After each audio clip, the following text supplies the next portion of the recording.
pemirsa Reportase Weekend di TVRI, apa kabar? Jumpa lagi ya bareng kita berdua dari Amerika Serikat. Ada saya Vina Muptadi dari negara bagian Maryland. Dan saya Ian Umar dari apartemen saya di Washington DC. Kita agak berbeda hari ini karena kangen dengan Indonesia dan juga kita senang sekali karena ini adalah momen untuk merayakan HUT RI, Dirgahayu Indonesia.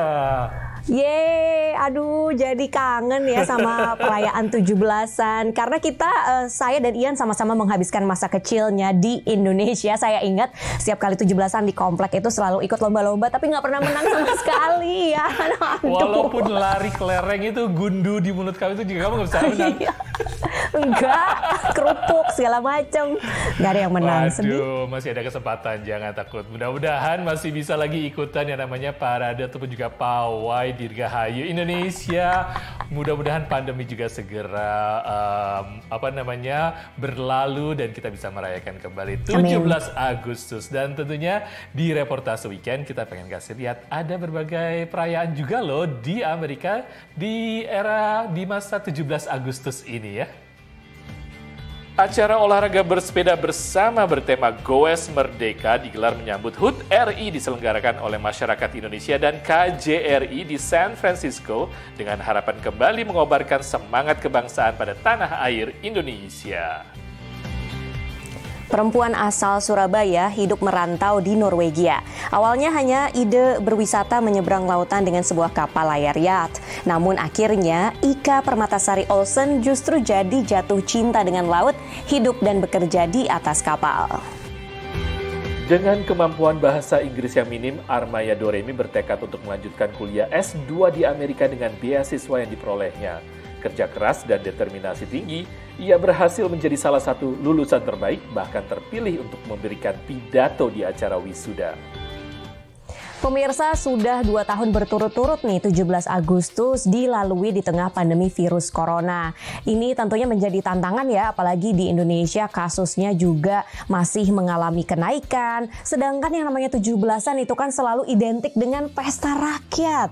Iya, jadi kangen kita dengan namanya yang balap karung, ataupun juga tarik tambang, atau makan kerupuk. Dan sepertinya memang suasana di Indonesia kita harus prihatin. Tapi di Amerika sebenarnya kita masih ada pandemi juga tetap merasakan seperti itu. Cuma ada sekelompok masyarakat Indonesia dan juga KJRI tetap bersemangat menyambut Dirgahayu Republik Indonesia. Mereka menyelenggarakan yang namanya Goes Merdeka, bersepeda bareng-bareng untuk menyambut ulang tahun ataupun juga kemerdekaan Republik Indonesia. Saat ini pandemi gitu ya, di rumah aja, terus race saya di cancel semua, jadi saya beralih ke beli sepeda peloton di rumah ceritanya, karena teman lari saya beli peloton semua, jadi kita bisa virtually naik sepeda bareng gitu. Dan sekarang ada komunitas Goes, jadi saya ikut aktif. Meningkatnya popularitas bersepeda selama pandemi melahirkan berbagai kelompok goes di antara komunitas diaspora Indonesia di Amerika. Bersepeda bersama menjadi semacam oase saat pembatasan sosial mulai dibuka kembali. Ini adalah goeser dari San Francisco Bay Area, Houston, dan Los Angeles, peserta Goes Merdeka yang diadakan KJRI San Francisco untuk merayakan HUT Kemerdekaan Republik Indonesia ke-76. Seperti dijelaskan Simon Soekarno, Konsul Jenderal RI di San Francisco. Dan ini merupakan satu kegiatan untuk memupuk persatuan kesatuan di antara masyarakat dan diaspora Indonesia, khususnya pada saat pandemi ini. Sekitar 90 pesepeda peserta Goes Merdeka, termasuk warga Amerika, diminta menerapkan protokol kesehatan, memakai masker ketika berhenti dan istirahat, serta mengisi kuesioner mengenai kondisi kesehatannya. Menurut panitia acara, Rina Dwi Astuti, peserta tak perlu menunjukkan bukti vaksin. Di situ salah satunya ada pertanyaan, apakah sudah vaksin, apakah juga ada demam dalam beberapa hari terakhir, seperti itu. 1, 2, 3. Sesuai tema Hari Kemerdekaan RI ke-76, Indonesia Tangguh, Indonesia Maju, para peserta ditantang untuk menaklukkan jalan-jalan di sekitar San Francisco yang naik turun. Iskak Fatoni, koordinator Goes Diaspora Indonesia di San Francisco dan Amerika, menjelaskan. Rute dibagi dua, rute yang pertama adalah rute 17 miles atau kita sebut 17 Agustus dan rute kedua adalah 34 miles atau kita sebut maju tak gentar. Walau tak mudah, para goeser nampak bersemangat menggenjot sepedanya sambil menikmati pemandangan indah sepanjang rute. Wah, menarik sekali. Kita bakal melihat pemandangan yang luar biasa indah di San Francisco. Seperti Palace the Fine Arts ini sebagai stopan pertama. Ya, kita akan lanjutkan ke Golden Gate Bridge. Goes di San Francisco first time ini, kita dari LA jauh-jauh, sangat senang. Nanti mungkin agak lebih challenging karena kita ambil yang agak naik 34 mile. Targetnya hari ini berapa mile? 100 miles. Goes Merdeka memang menjadi ajang silaturahmi dan rekreasi sehat bagi diaspora Indonesia pecinta sepeda setelah cukup lama hanya dapat bertemu secara virtual. Dari San Francisco, California, Dania Iman, Andri Tambunan, Nia Iman Santoso, VOA. Goes Merdeka, San Francisco, oye oye. Saya Iskak Fatoni, Koordinator Goes Indo SF dan juga Koordinator Goes Indonesia Amerika, mengucapkan Dirgahayu Republik Indonesia yang ke-76, Merdeka, dan salam sehat selalu. Saya Ake Pangustuti dari San Francisco mengucapkan Dirgahayu Indonesia ke-76, Merdeka, salam Goes! Goes Merdeka ini kayaknya suksesnya diikutin itu naik sepeda ke jembatan Golden Gate dan juga kayaknya mereka senang sekali tuh berkumpul-kumpul dan mudah-mudahan ini memberi semangat dan juga rasa kebangsaan di antara diaspora Indonesia. Yes, Merdeka, seru banget ya bisa merayakan 17 Agustus meskipun jauh di Amerika Serikat. Baik pemirsa, jangan kemana-mana, tetap di Reportase Weekend.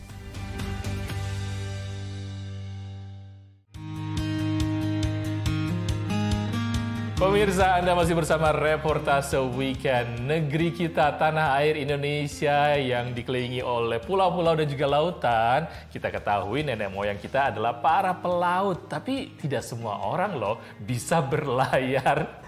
Bener banget, nggak semua tapi ada satu loh perempuan Indonesia asal Surabaya yang sekarang hidupnya berlayar. Padahal dulunya di daratan ya dan juga kerja di kantoran seperti biasa. Tapi suatu hari memutuskan untuk mencoba dan akhirnya keterusan sampai sekarang. Kini bersama suaminya, Ika hidup di atas kapal layar sekaligus membersihkan plastik dari pantai.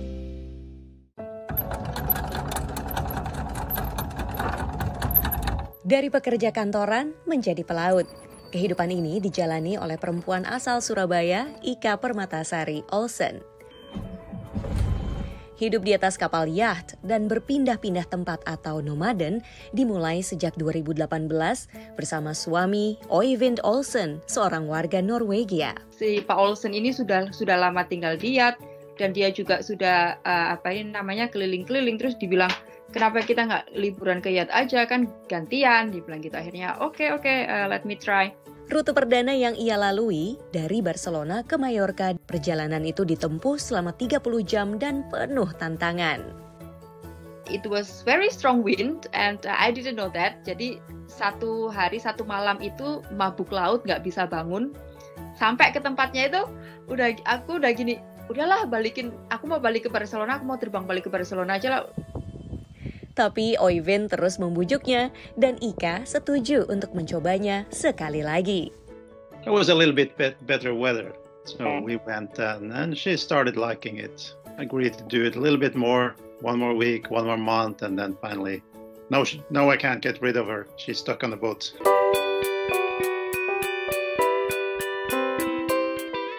Sejak itu, petualangan keduanya dimulai. Mereka hidup di kapal model Benetau 57 berukuran 17 kali 5 meter yang nyaman dan berfasilitas lengkap. Ini yang kalian lihat pertama di sini.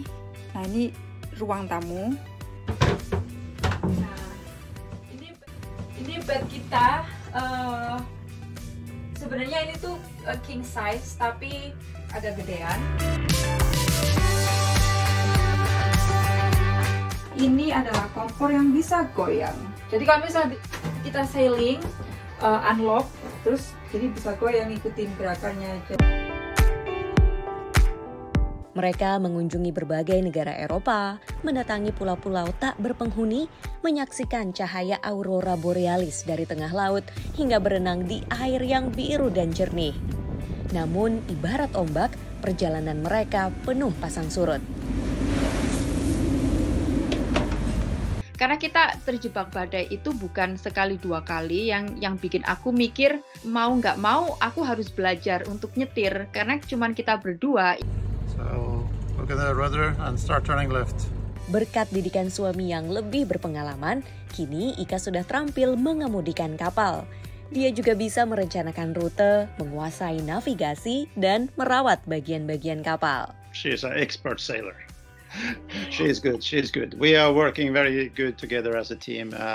Coming into the harbor, which is normally the harder part, I'll do the behind the wheel and steer the boat, and she's very good with handling the ropes and do the mooring part.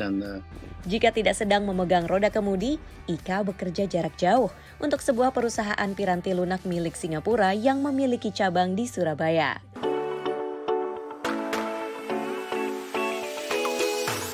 Pandemi virus corona yang melanda sejak Maret 2020 juga berimbas pada dunia perlayaran. Karena banyak perbatasan negara ditutup, mereka memutuskan untuk berlayar di perairan Norwegia saja, di mana kapal itu terdaftar.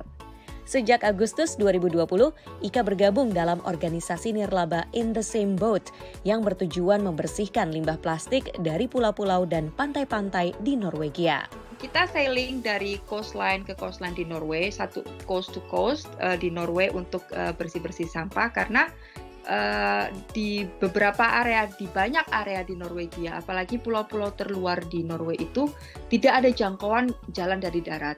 Jadi tidak ada sesuatu yang bisa menjangkau ke sana. Satu-satunya yang bisa menjangkau ke sana itu pakai kapal. Bersama para relawan, mereka mengumpulkan bermacam-macam sampah plastik.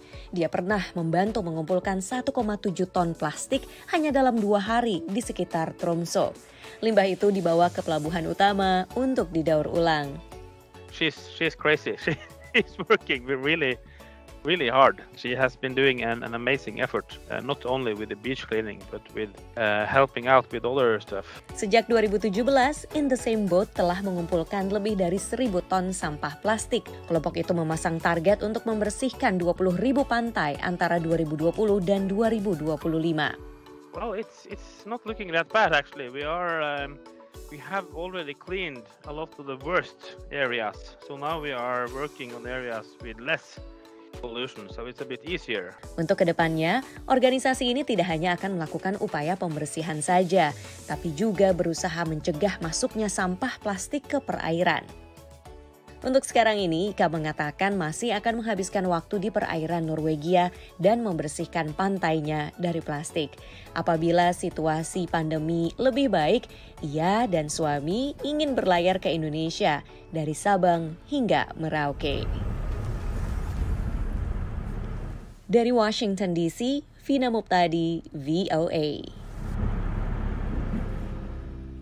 Halo semua teman-teman yang ada di Indonesia dan dimanapun kalian berada. Saya Ika Permatasari Olsen dari Oslo, Norwegia mengucapkan selamat Hari Kemerdekaan ke-76.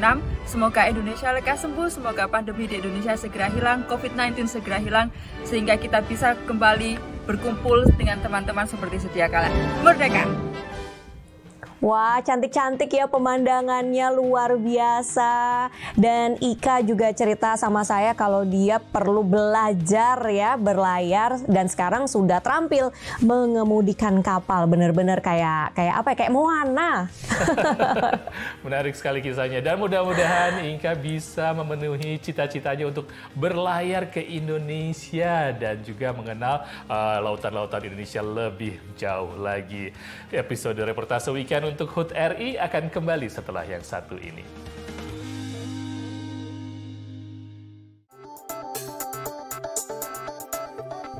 Halo pemirsa Pemirsa, Anda masih bersama reportase weekend dari VOA. Seperti diketahui di Amerika Serikat ini banyak ya mahasiswa-mahasiswi asal Indonesia belajar di sini. Dan tidak sedikit pula loh yang keluar menjadi mahasiswa atau mahasiswi yang sangat berprestasi. Dan ini bisa dilihat seperti contohnya salah satu mahasiswi asal Indonesia dengan bahasa Inggris yang minim, tapi dia bertekad keras untuk melanjutkan kuliah S2 di Amerika dengan beasiswa yang diperolehnya. Armaya Doremi, dia bekerja keras dengan determinasi dan akhirnya lulus sebagai salah satu lulusan terbaik dan bahkan diberi kepercayaan untuk memberikan pidato pada saat wisuda. Cuma bisa I love you, I don't know, I going to school. Itulah kosakata bahasa Inggris yang diketahui Hairani Armaya Doremi 4 tahun lalu. I also want to dedicate this speech to my mother, who's watching me from Indonesia. Dan inilah Doremi saat menjadi pembicara utama upacara wisuda Universitas Northeastern di Boston, Massachusetts bulan Mei lalu. Kalau kata orang bilang study smart, not study hard, I don't believe in study smart. I believe in study hard. Perjalanan perempuan asal Binjai, Sumatera Utara ini tidaklah mudah. Setelah memperoleh beasiswa pasca sarjana dari Gubernur NTT Victor Laiskodat, Doremi bekerja keras belajar bahasa Inggris hingga akhirnya lulus tes TOEFL setelah 7 kali gagal. Mimpinya untuk sukses belajar di Amerika didukung Daniel Cameo, penasehat eksekutif Gubernur NTT. Harus berani menggunakan bahasa Inggris, itu tidak boleh takut salah karena memang harus salah. Intinya hajar saja, nanti kamu terbiasa. Dan jangan pernah pikir kamu akan sempurna, karena itu bahasa orang lain. Tapi kamu akan menjadi lebih baik. Sambil menjalani kuliah, Doremi tak berhenti mengasah kemampuan bahasa Inggrisnya. Setiap hari ia berbahasa Inggris dengan siapa saja. Kenapa bahasa Inggris ini bisa improve? Nah, Doremi itu dating sama 40 American guys di 4 bulan pertama. Tapi dating tuh berarti cuma dating ya. Kalau kita kan dating kan keluar kan, bukan dating pacaran. Sebagai salah satu lulusan terbaik di jurusannya, cita-cita Doremi adalah berpidato saat di wisuda. Today marks my 3 years and 4 months speaking English. I just want to be recognized. I just want my story. I just want people know that so that they can do the same. Ia lantas berlatih keras setelah terpilih menjadi pembicara utama wisuda yang diadakan di Fenway Park, stadion tim baseball Red Sox Boston. Dr. Natalia Watson, salah satu profesor yang membantu mahasiswa internasional seperti Doremi meningkatkan kemampuan bahasa Inggris, terkesan dengan ketekunannya. She is a shining example, and I'm not exaggerating. Her mind, her creativity, unsurpassed. Imagine having very little English and thinking, I'm going to be a graduate student, was hard to believe for many people. Yet, Doremi did not stop. That was the message that she was able to convey so beautifully in her story. Kemampuan berkomunikasi dalam bahasa Inggris yang dibangun Doremi selama di Amerika juga diakui Isabel Woods, atasannya di perusahaan jasa penyedia energi, tempatnya kini bekerja. I think that she's a really dedicated and hardworking employee who, is able to communicate with lots of different people using, her language skills both in English and... Setelah lulus, kini fokus Doremi adalah membesarkan Study with Armaya, sebuah komunitas di Instagram yang membantu mereka yang ingin belajar di luar negeri dengan memberi webinar gratis dan kelas bahasa Inggris. Kalau bisa bahasa Inggris, bisa kemana aja, bisa ngomong sama semua orang. Kita kenal sama semua orang, makin banyak kesempatan di dalam hidup kita. Dari Washington DC, Dania Iman, Nia Iman Santoso, VOA. And I'm feeling good. Once again, congratulations. Thank you. Hai, saya Simon Jatwoko Irwantoro Soekarno, Konsul Jenderal di San Francisco, ingin mengucapkan Dirgahayu Republik Indonesia ke-76. Indonesia tangguh, Indonesia maju. Salam dari City by the Bay. Wow, momen yang sangat membanggakan bagi seorang wisudawan untuk memberikan pidato pada hari wisuda. Ini prestasi dan juga kebanggaan terbesar diberikan kepercayaan seperti itu. Apalagi untuk momen seperti ini, kita jadi bangga sebagai orang Indonesia, terutama di saat Dirgahayu Republik Indonesia.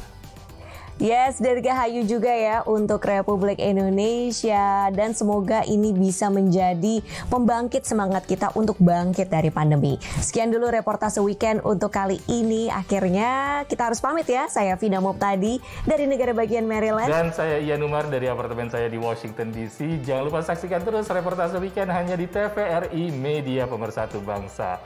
Merdeka!